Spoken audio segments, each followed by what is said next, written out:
Assalamualaikum warahmatullahi wabarakatuh. Perkenalkan, nama saya Rahmat Fajri, NIM 19089193.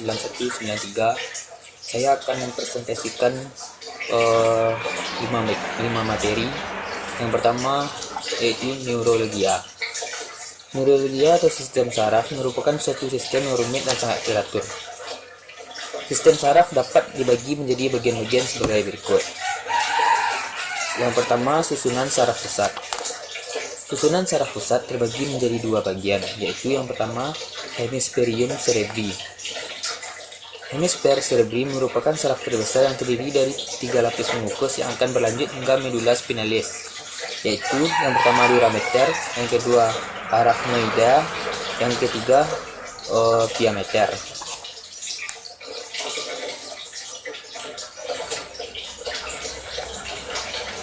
Setiap hemisfer cerebri terbagi menjadi 4 lobus.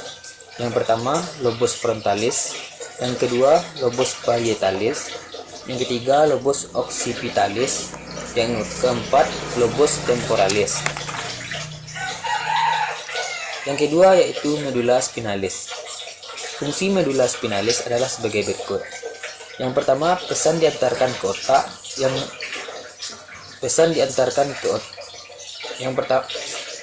Yang pertama, pesan diantarkan ke dan dari otak yang disalurkan melalui jalur ke atas atau jalur sensorik dan ke bawah atau jalur motorik.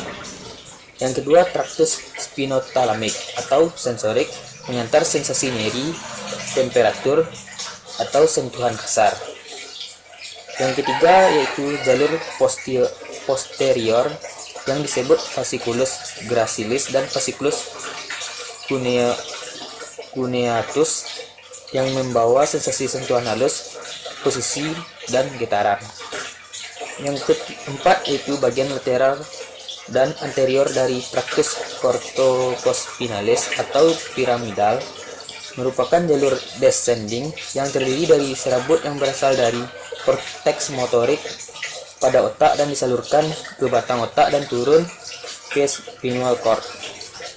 Yang kelima yaitu penampang transversal. Penampang transversal bagi menjadi dua fungsi, yaitu substansia grisea berwarna gelap, terdiri banyak kapiler, sedikit neuron, dan berselubung mielin. Yang kedua, substansia alba berwarna lebih putih, banyak neuron yang berselubung mielin. Yang keenam yaitu intrinsik substansia grisea, terbagi menjadi 3, yaitu neuron sensorik, neuron motorik, dan neuron visceromotorik. Medula spinalis terdiri dari 31 segmen.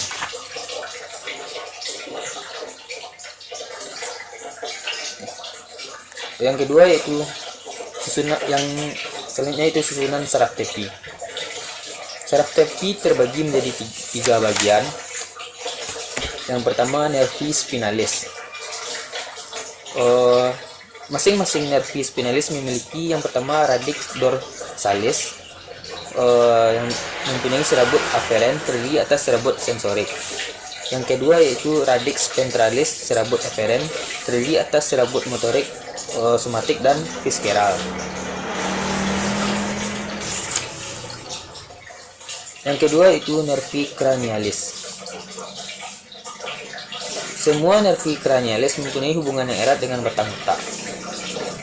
Nervi cranial terdiri atas yang pertama saraf 1, saraf olfaktorius sebagai saraf pembau, saraf sensorik. Yang kedua, saraf optikus sebagai saraf penglihatan, saraf sensorik. Yang ketiga itu saraf oculomotorius sebagai saraf motorik. Yang selanjutnya saraf trochlearis sebagai saraf motorik. Nervi kranial terdiri atas saraf olfaktorius, saraf optikus, saraf oculomotorius, saraf trochlearis, saraf trigeminus, saraf abducens, saraf facialis atau muka, saraf acusticus, saraf glossopharyngeus, saraf vagus, saraf accessorius, dan saraf hypoglossus. Yang ketiga yaitu sistem saraf otonom. Fungsi saraf otonom yaitu sebagai pengatur, penyelaras, dan koordinator. Yang pertama itu sistem saraf simpatis. Sistem saraf parasimpatis terbagi menjadi dua bagian. Yang pertama sistem parasimpatis bagian otak. Serabut saraf parasimpatetik yang utama adalah serabut saraf dari urat saraf kranial 3, serabut saraf dari urat saraf kranial 4, serabut saraf dari urat saraf kranial 7, serabut saraf yang terkandung dalam urat saraf kranial 10. Yang kedua yaitu sistem parasimpatis bagian kelangkang atau parasimpatis sakrum. Serabut saraf dari bagian kelangkang mempersarafi sebagian dari usus besar dan organ di dalam pelvis yaitu rektum, kandung kemih, serta organ reproduksi. Baiklah, materi yang kedua yaitu endokrin. Endokrin adalah kelenjar tanpa saluran. Kelenjar endokrin yang terdapat di dalam tubuh adalah sebagai berikut, terbagi menjadi 6. Yang pertama yaitu hipofisis atau kelenjar pituitari. Kelenjar hipofisis terletak di dalam rongga kranium. Yang pertama yaitu hipofisis anterior. Hipofisis anterior menghasilkan beberapa hormon yang dapat digolongkan sebagai berikut. Yang pertama, hormon yang mengendalikan kerja hormon endokrin yang lain untuk menghasilkan hormon-hormonnya sendiri. Yang pertama itu hormon tersebut yaitu hormon penstimulasi tiroid, hormon adenokortikotropik.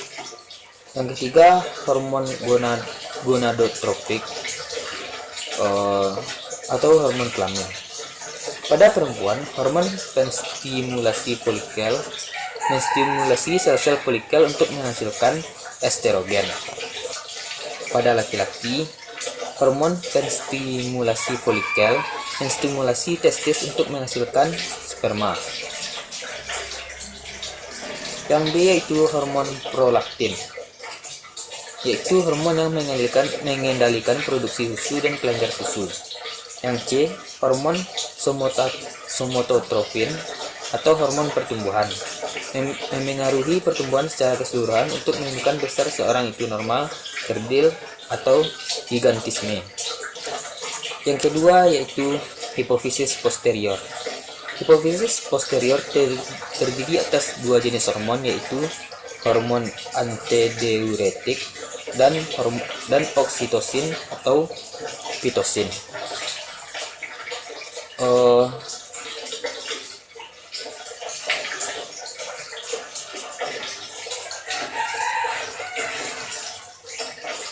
Hormon antidiuretik mengurangi pengeluaran air dari ginjal sehingga membantu dalam mengendalikan tekanan osmotik.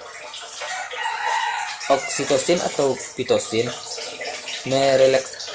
merelaksasi otot bebas dinding rahim pada saat dan setelah melahirkan.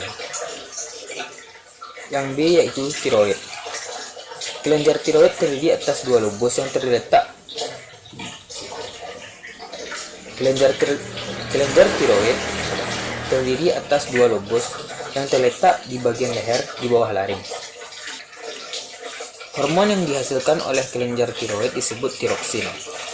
Fungsi tiroksin yaitu yang pertama, tiroksin memengaruhi proses oksidasi dalam tubuh. Yang kedua, tiroksin berperan penting dalam pertumbuhan pada masa kanak-kanak. Yang ketiga, koloid yang terdapat dalam gelembung tiroid menjadi tempat penyimpanan yodium untuk pertumbuhan. Yang keempat, tiroksin mempengaruhi stimulasi sistem saraf. Yang kelima, tiroksin memelihara kesehatan kulit dan rambut. Yang keenam, tiroksin bekerja sama dengan organ-organ endokrin yang lain dan mengimbangi tugas-tugas endokrin tersebut. Yang C yaitu paratiroid. Kelenjar paratiroid terdiri atas 4 buah kelenjar kecil yang melekat di permukaan belakang lobus kanan dan kiri kelenjar tiroid. Yang D yaitu adrenal. Setiap kelenjar adrenal terletak di atas setiap ginjal. Panjang kelenjar ini sekitar 2,54 cm. Bagian luar disebut korteks dan bagian dalam disebut medula. Yang pertama itu hormon yang dihasilkan korteks adrenal atau steroid. Korteks adrenal terdiri atas 3 lapisan sebagai berikut. Yang pertama, zona glomerulosa. Bagian ini menghasilkan hormon mineral kortikoid. Yang kedua yaitu zona fasciculata menghasilkan hormon glukokortikoid. Yang ketiga yaitu zona reticularis menghasilkan hormon glukokortikoid dan hormon kelamin. Yang kedua yaitu hormon yang dihasilkan medula adrenal. Hormon yang dihasilkan medula adrenal adalah adrenalin atau epinefrin dan noradrenalin atau norepinefrin. Hormon yang dihasilkan oleh medula adrenal adalah adrenalin atau epinefrin dan noradrenalin atau norepinefrin. Hormon-hormon ini membantu tubuh bertindak dengan cepat menghadapi segala bahaya serta keadaan tegang. Pankreas. Pankreas adalah organ pada sistem pencernaan yang memiliki 2 fungsi utama, yaitu menghasilkan enzim pencernaan serta beberapa hormon penting seperti insulin. Pankreas merupakan organ yang memanjang yang terletak pada epigastrium dan kuadran kiri atas. Strukturnya lunak, berlobus, dan terletak pada dinding posterior abdomen di belakang peritoneum. Pankreas merupakan organ yang memanjang yang terletak pada epigastrium dan kuadran kiri atas. Strukturnya lunak, berlobus, dan terletak pada dinding posterior abdomen di belakang ovarium. Ovarium merupakan organ reproduksi wanita. Selain menghasilkan sel telur, ovarium juga menghasilkan hormon perempuan. Yang dihasilkan dalam ovarium adalah yang pertama estrogen, atau dalam kumpulan estrogen, hormon yang utama adalah estrin.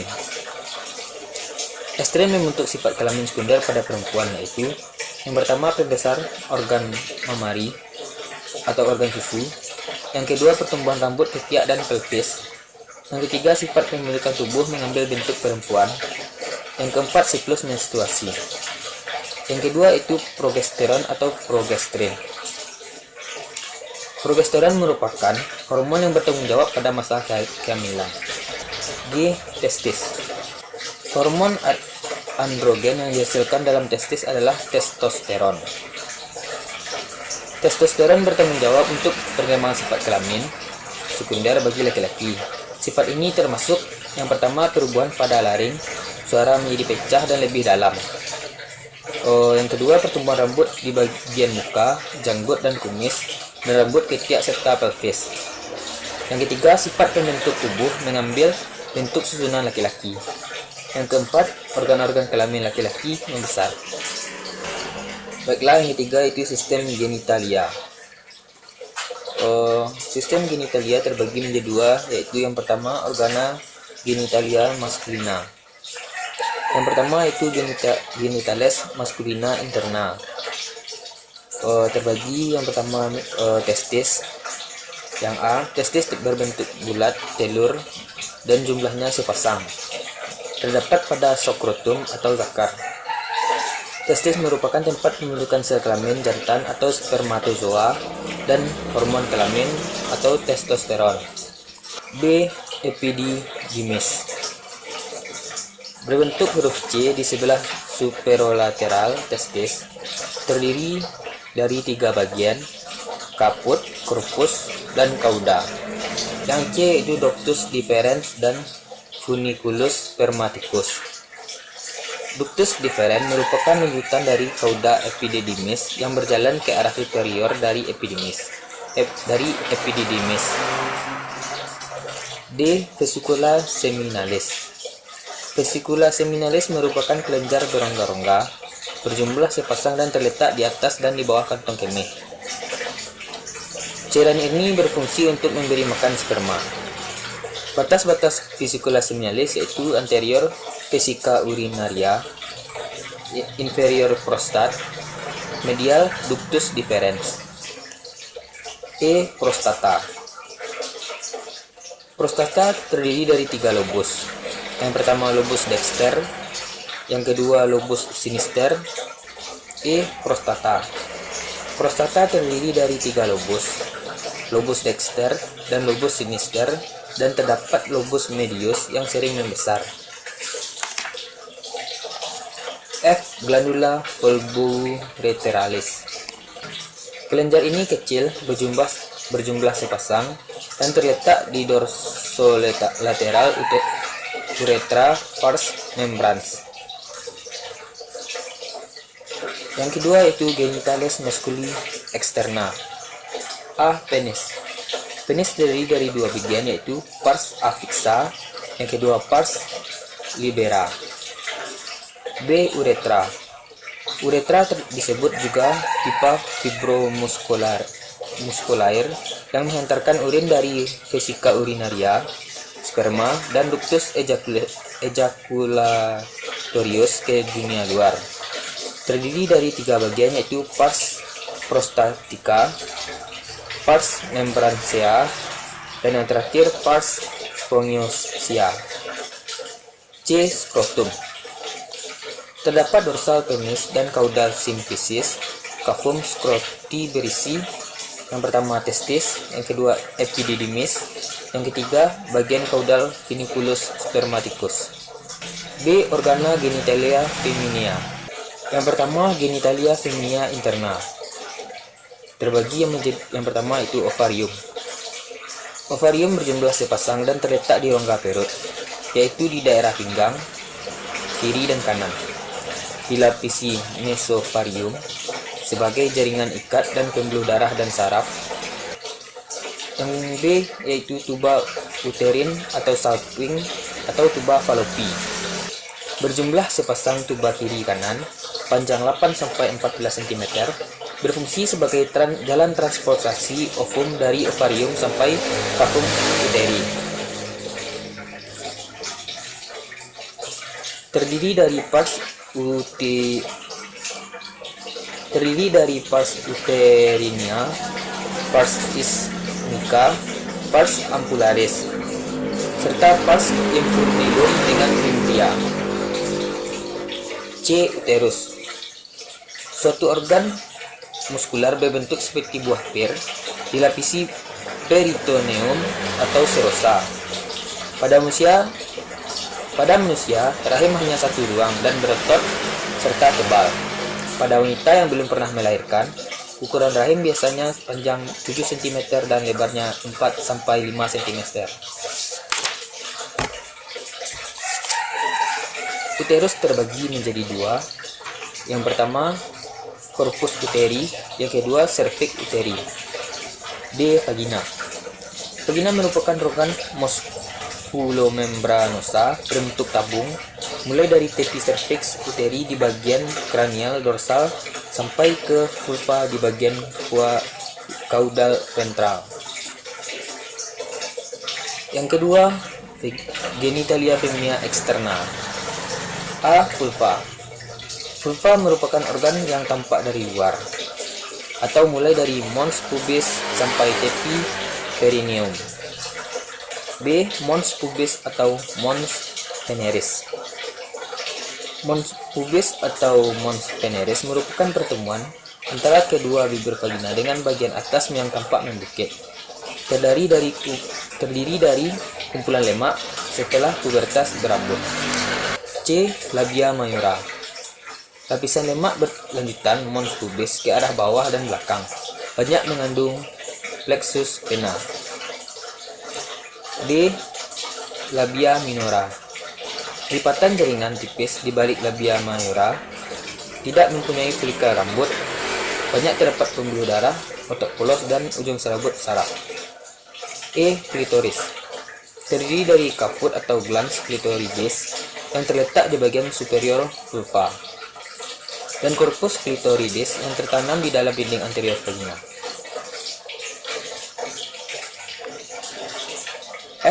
Vestibulum.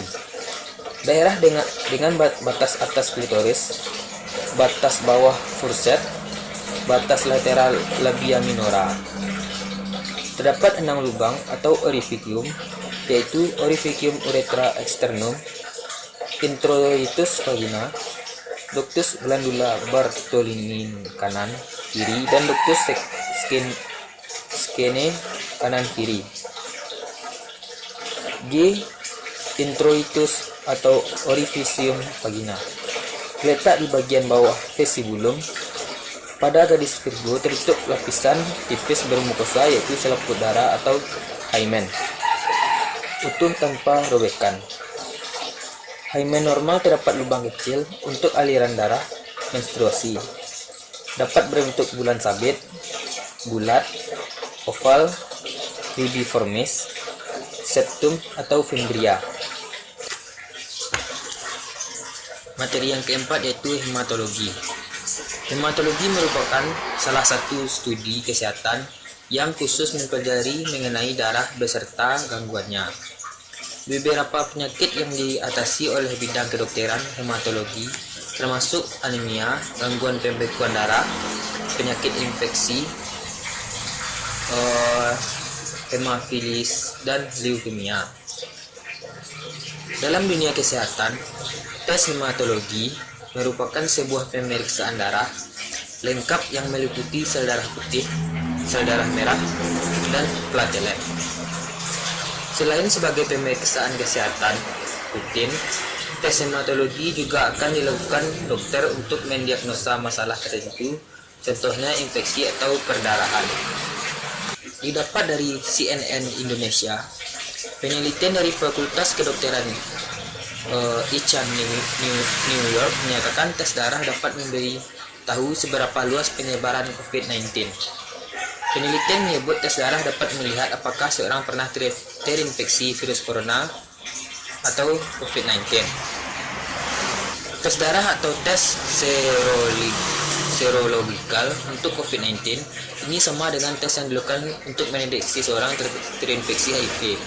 Tes itu dapat menunjukkan apakah sistem kekebalan seseorang pernah mengalami kontak dengan virus atau tidak. Cara pengetesan lewat antibodi ini dinilai lebih cepat dibandingkan PCR sebab mereka telah terpapar dapat diketahui hanya dengan melihat apakah darahnya penuh dengan antibodi terhadap virus COVID-19. Baiklah, materi yang kelima yaitu panca indera. Yang pertama yaitu mata. Orbita adalah suatu ruangan berbentuk piramid sisi 4 yang mempunyai basis atau apex. Bulbus oculi atau bola mata terletak di dalam orbita serta dilindungi oleh jaringan lemak. Yang pertama itu selubung bulbus oculi. Selubung bulbus oculi terbagi menjadi 3 bagian, yaitu yang pertama tunica fibrosa. Tunica fibrosa adalah bagian terluar dari struktur bola mata, terdiri dari kornea dan sklera. Yang kedua yaitu tunica vasculosa.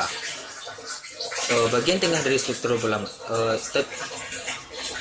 tunica vasculosa adalah bagian tengah dari struktur bola mata, terdiri dari choroidea, corpus ciliaris, dan iris. Yang ketiga yaitu tunica nervosa, merupakan bagian dalam dari struktur bola mata, terdiri dari yang pertama stratum pigmenti, yang kedua retina. Retina merupakan membran saraf yang tipis, halus, tidak berwarna, dan transparan. Pada retina terdapat fotoreseptor yang berfungsi dalam penglihatan warna, yaitu lapis konus dan bacillus disebut fotoreseptor. Lapisan bacillus berjumlah kurang lebih 130 juta yang memiliki fungsi sebagai yang pertama melihat cahaya dengan intensitas rendah, tidak dapat melihat warna, untuk penglihatan perifer dan orientasi ruangan. Lapisan konus memiliki fungsi sebagai A. Untuk melihat warna, B. Melihat cahaya dengan intensitas tinggi, C. Penglihatan sentral. Yang kedua, isi bulbus oculi. Isi bulbus oculi terdiri dari yang pertama humor aquosus. Cairan ini terletak pada bagian depan segmen bola. Yang kedua, lensa kristalina berbentuk bikonveks avaskular, tidak memiliki pembuluh darah. Yang ketiga, corpus vitreum, terletak di bagian segmen belakang, mengandung 99% air dan 1% zat solid. Yang keempat, musculi extrinsic bulbus oculi. B. Telinga. Telinga merupakan organ yang berfungsi dalam keseimbangan dan pendengaran. Telinga dalam bahasa Latin disebut auris, terdiri dari auris externa, auris media, dan auris interna. Pertama, auris externa terbagi menjadi dua bagian, yaitu auricula atau pinna. Yang kedua, meatus aucuticus externus atau canalis auditorius externus. Dua, auris media. Yang pertama yaitu auris media terbagi menjadi dua bagian. Yang pertama yaitu cavum timpani, yang kedua membran timpani, yang ketiga ossicula auditus, dan yang keempat tuba auditiva eustachi. Tiga, auris interna. Auris interna terdiri dari yang pertama labyrinthus osseus, yang kedua labyrinthus membranaceus. C. Kulit. Kulit adalah suatu organ pembungkus seluruh permukaan luar tubuh. Merupakan organ terberat dan terbesar dari tubuh.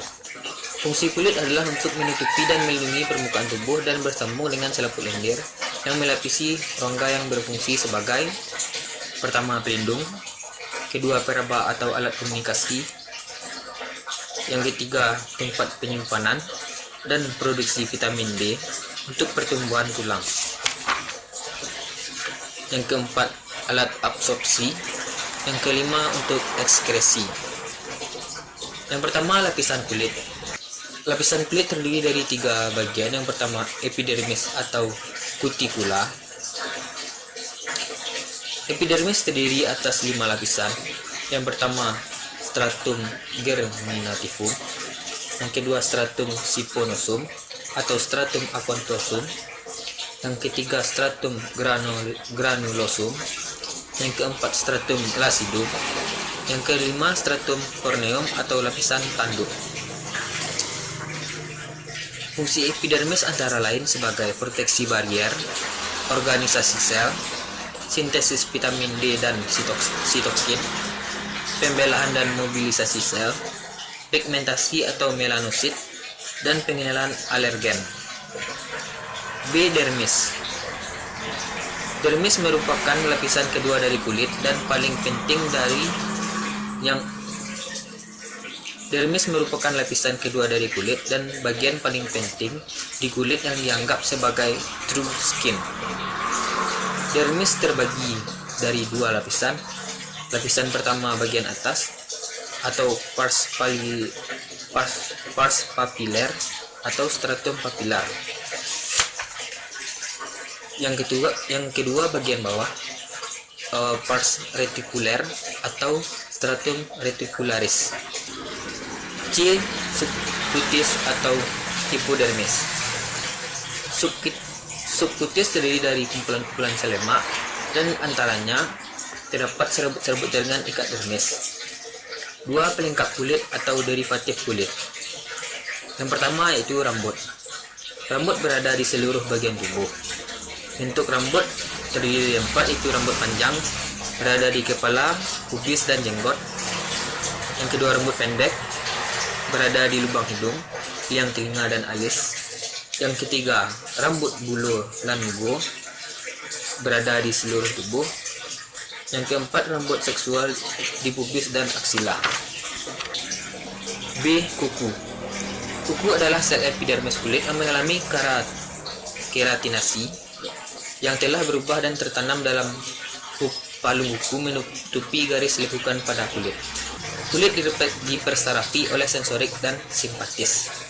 Penerima saraf sensorik pada kulit antara lain yang pertama termoreseptor atau penerima sebagai penerima rangsang saraf panas atau dingin. Yang kedua, corpuscle measure sebagai penerima rangsang saraf sentuhan. Yang ketiga, nociceptor sebagai penerima rangsang saraf nyeri.